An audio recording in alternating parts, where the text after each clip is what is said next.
ऊपर से सफेद, नीचे जो उसकी डंडी होती है वो थोड़ी नारंगी होती है, संतरे के कलर की होती है, नारंगी कलर। महाराज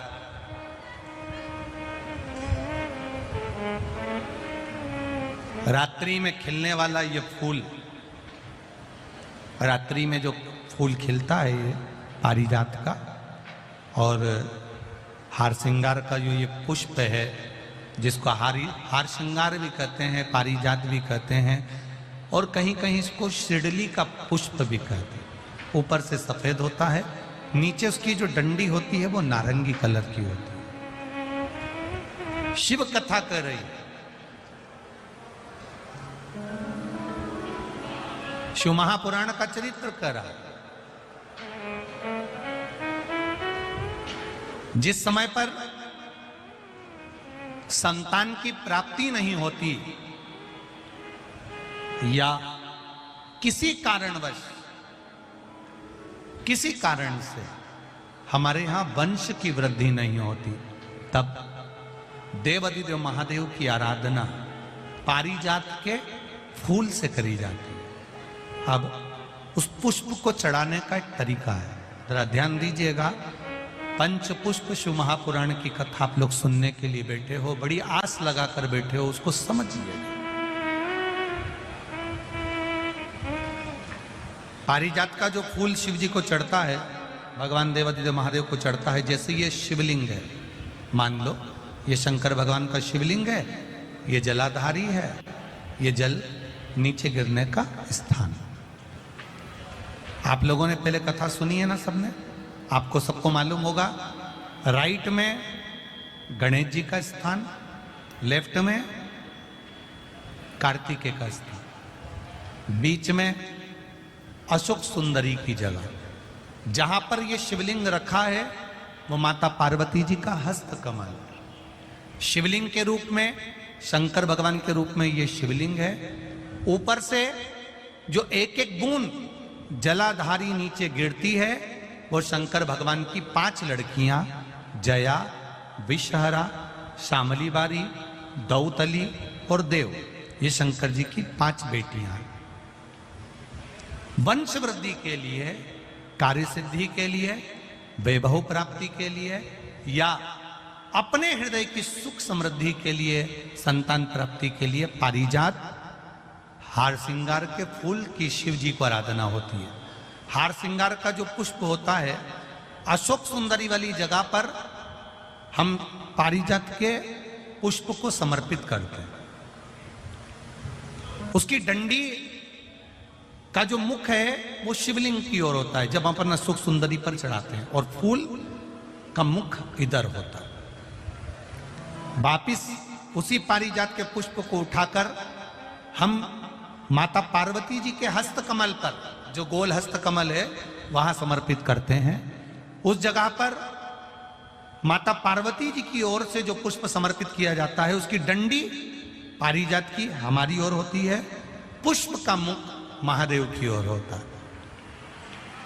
तीसरी जगह जब हम पारिजात के पुष्प को अशोक सुंदरी पे से उठाकर जगत जननी के हस्त कमल पर रखते हैं, हस्त कमल पे से उठाकर देवाधिदेव महादेव के शिवलिंग पर रखते हैं, उस समय पर पारिजात के पुष्प की डंडी शिवलिंग के ऊपर होती है और फूल का मुख अपनी ओर होता है।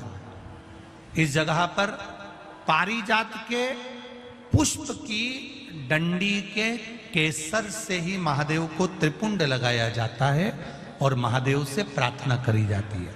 अब पारिजात के फूल का केसर कैसे बनाना है वो भी एक बार आप लोग अच्छे से समझे।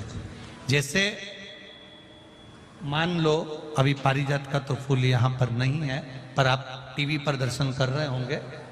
पारिजात पुष्प की जो पीछे की डंडी होती है, फूल सफेद और पीछे जो डंडी होती है नारंगी कलर की, केसरिया कलर की, उसको तोड़ लिया जाता है। तोड़कर ऐसी 25-50 फूल की पीछे की डंडी को तोड़कर उसको रख दिया जाता है।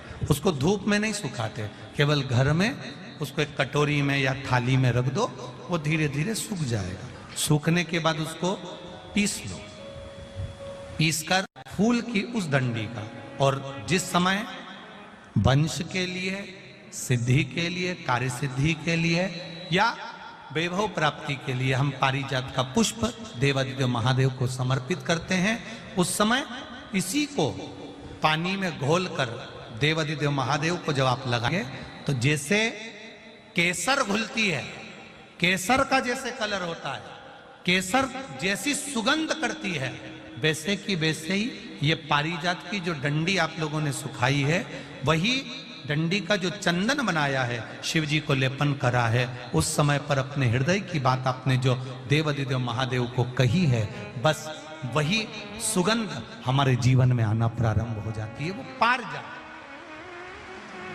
हार श्रृंगार, अगर आपके यहाँ हार श्रृंगार का पेड़ लगा हो, पारिजात का पुष्प यदि आपके यहाँ होता हो, रात को खिलता है, सवेरे मिलता है, ऐसा पारिजात का अगर वृक्ष आपके यहाँ लगा हो तो प्रयास करना।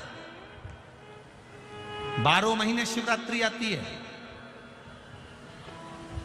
बोलो आती कि नहीं आती? आती है ना 12 महीने।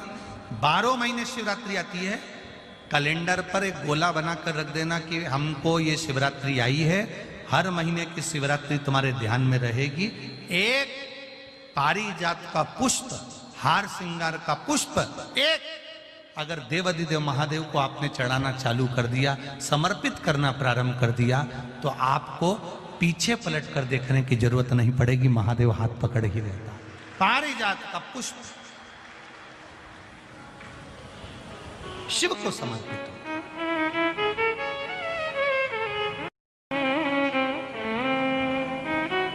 सफेद कलर का पुष्प है, आप टीवी पर दर्शन कर रहे होंगे, केसरिया कलर की है, नारंगी कलर की उसकी डंडी है, भगवान शिव को समर्पित पारिजात। जब हम देवादिदेव महादेव को जल समर्पित करते हैं, भगवान शंकर को जब हम जल चढ़ाते हैं, उस समय पर भी भगवान को, अगर तुम्हारे पास में थोड़ा सा पारिजात की जो डंडी है सुखाई है, आपने पारिजात फूल के नीचे की जो डंडी है उसको तुमने सुखाकर अगर चंदन बनाया है, तो वो चंदन आप प्रतिदिन भी देवादिदेव महादेव को समर्पित कर सकते हो। पारिजात पुष्प। एक बात और हमारे स्मरण में रहे,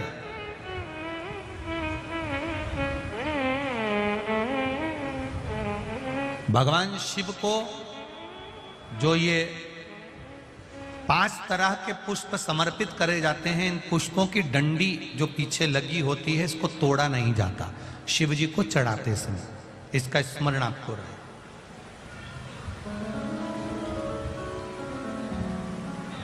तीन शिवालय ऐसे हैं जहां पर पारिजात के पुष्प को समर्पित कर देने से, भगवान शंकर को अगर पारिजात का पुष्प समर्पित किया जाता है तो मनवांचित फल की प्राप्ति होती है। पहला, मां नर्मदा से निकला हुआ कंकर नर्मदेश्वर महादेव। अगर कहीं नर्मदा जी के कंकर से शिवलिंग बना हुआ है तो मां नर्मदा के शिवलिंग पर पारिजात का पुष्प समर्पित होता है। दूसरा, जो शिवालय एकांत में हो,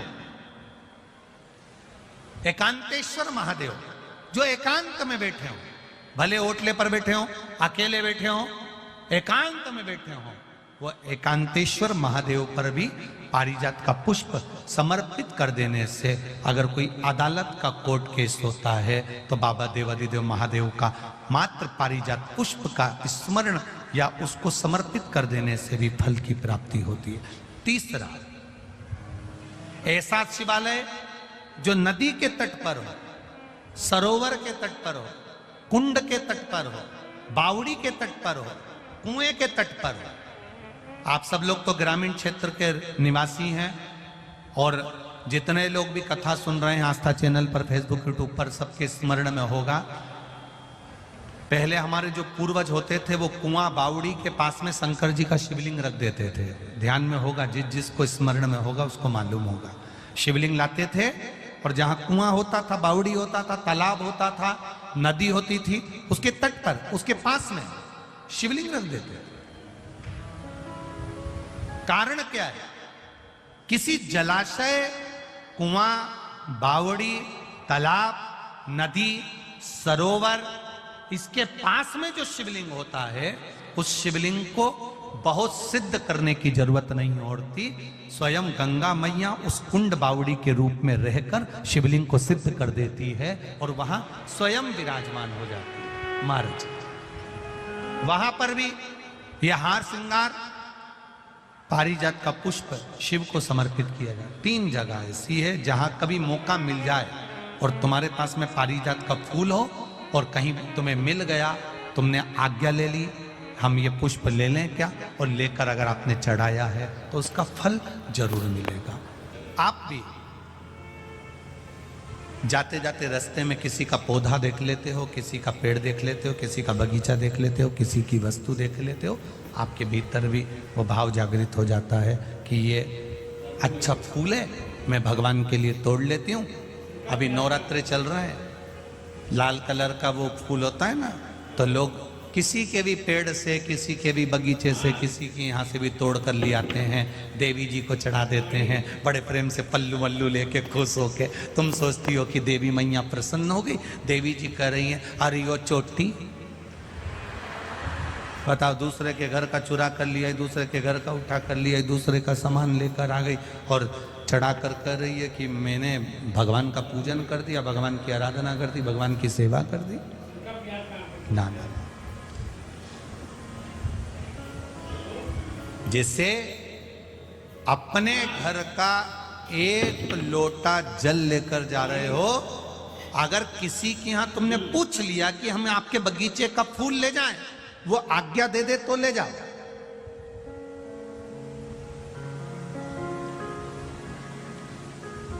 रहे हो तो वायु पुराण कहती है, वायु पुराण वर्णन करती है।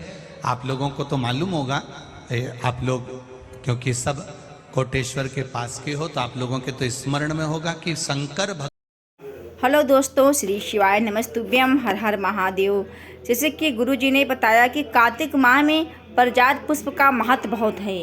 अगर आपको पारिजात पुष्प मिल जाता है तो महादेव को इसका जो पीछे वाला भाग जो ऑरेंज कलर का है, इसको निकाल के और इसको घिस के अच्छे से चंदन बनाकर, केसर चंदन बनाकर इसको पहले कटोरी में सुखवा लीजिएगा। इसको धूप में नहीं सुखवाना है, इसको आपको इसको रख देना है इस कटोरी में रखकर।